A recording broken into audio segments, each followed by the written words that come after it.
I'm very pleased to announce that my newest book, Mysteries of Canada Volume 5, is now available in paperback, ebook, and audiobook format. This book is based on YouTube videos and articles that I produced throughout 2022 and 2023, and includes stories of prehistoric survivors, creepy canines, forgotten monsters, urban legends, conspiracy theories, prairie tales, and creepy places, all set in Canada. I'm currently selling signed copies of this book on my website, mysteriesofcanada.com, which is easier to browse on a computer than on a smartphone. If you'd like to check it out, please click the link in the description.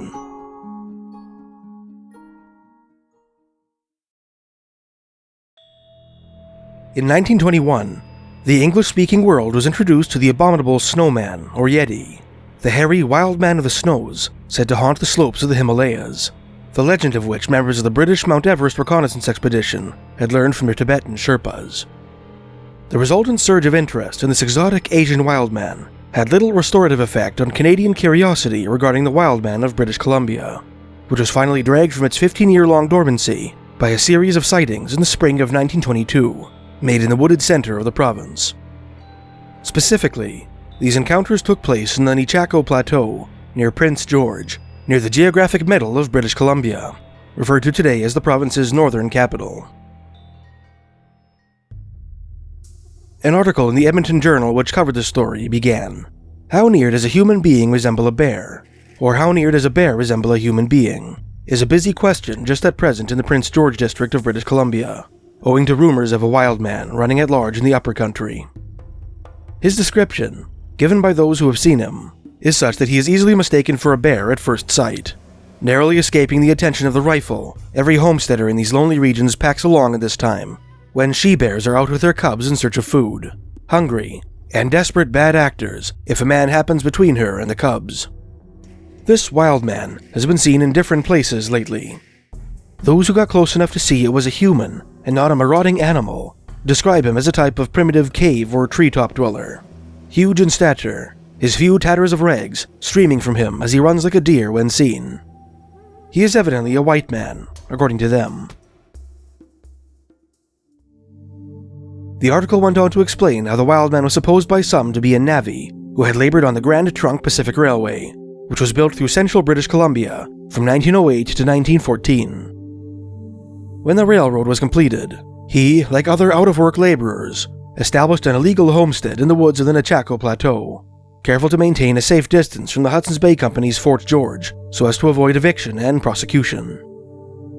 The extreme isolation had a devastating effect on his mental state.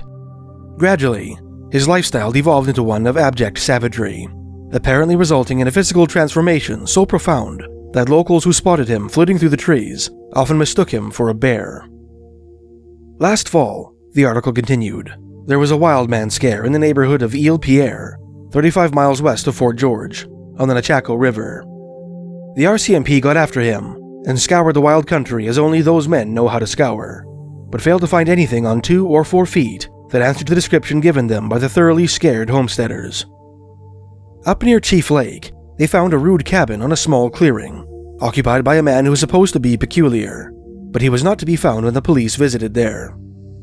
The theory was advanced that this was probably the wild man, owing to neighboring homesteaders declaring his strange behavior when he visited their cabins in search of food. In 1924, newspapers across the United States published the story of a sensational encounter between 4 prospectors and a party of so-called ape men in a gorge at the foot of Mount St. Helens, Washington, known thereafter as Ape Canyon. According to this tale, regarded today as a classic American Bigfoot story, the prospectors stumbled across a 7-foot-tall ape espying them from atop a cliff. The gold seekers shot the creature to death with their rifles and watched it tumble over the cliff into an inaccessible canyon. That night, after having returned to their cabin, the prospectors were besieged by a troop of furious ape men, which bombarded their shack with large stones and left 14-inch-long footprints in its vicinity.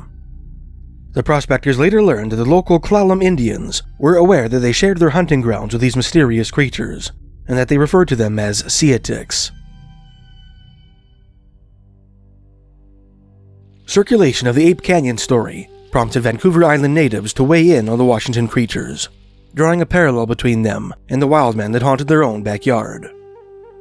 A Klallam native named George Totsky was quoted in several papers as saying, "The Seeahtiks are 7 to 8 feet tall, with hairy bodies like bears.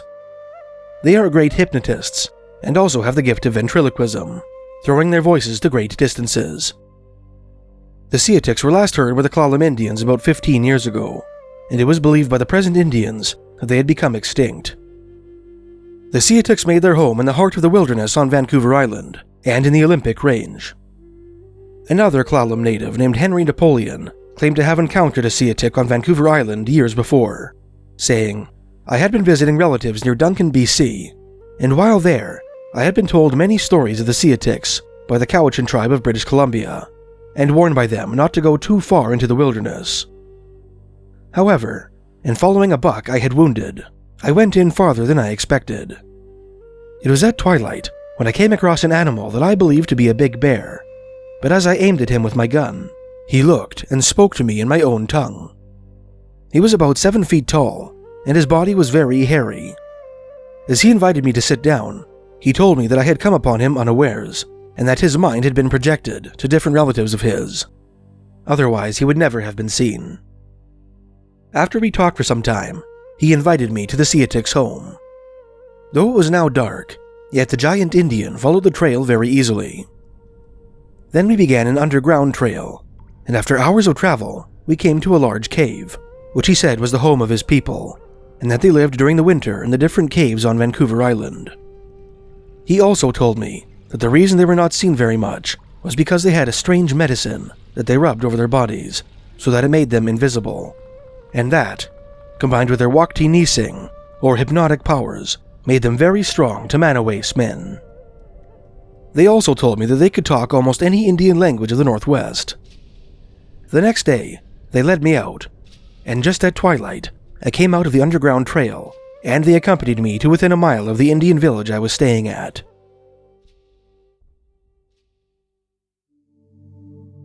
An article from Sault Ste. Marie, Ontario, resurrected the old story of Mike King, including the transcript of an interview with the timber cruiser, conducted years before by C.H. Gibbons, editor of the Vancouver Daily Province. According to the article, Gibbon had kept the transcript secret for years, having promised Mike King that he would not publicize it while he was alive. However, King's recent death, which he met while falling from a tree into a rocky river, coupled with the Ape Canyon excitement, prompted the editor to finally come forth with the story. "I was dropping down a hillside to a likely spot for water," King had told Gibbons, "when I heard a shout. I don't know that you'd call it a shout either, or a scream or a yell exactly. Sort of a mixture of all the three. Wasn't any sort of animal I ever heard of. I know 'em all pretty well.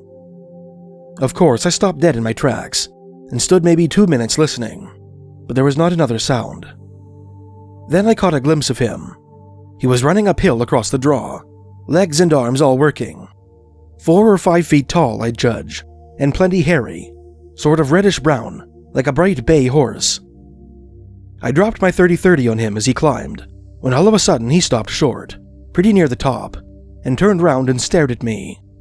Course he saw me. Wasn't more than 80 yards. I couldn't have missed him, but then I couldn't shoot somehow. Looked too much like a man. Well, we stands there, sizing each other up. Looked like we were trying to see which could stand it longest. By the lovely dove, I never felt so queer-like before or since. Finally, I starts on downhill. I hadn't taken 2 steps, and he was on his way, howling to beat the band. Fear, it was plain this time, and I felt a heap easier. He was into the bush like a flash, traveling fast and regardless. You could tell by the noise he was making. I kept on to the waterhole, where I knew it would likely be, and what do you think I found? Down there by the little spring, to one side, was a pile of lacamas, the wild onion the Siwashes are so struck on, just as had been pulled out by the roots, with the dirt and all sticking. And a bit away was another pile, clean white roots. He'd been pulling and watching them in the spring when I came along. Ain't that human-like with a lovely dove? That was the last I saw of him, though he must have circled round and round me 50 times that night. In the soft spots he left prints, a foot big enough for a number 12, toes spread wide apart, and the drag of a long claw on each.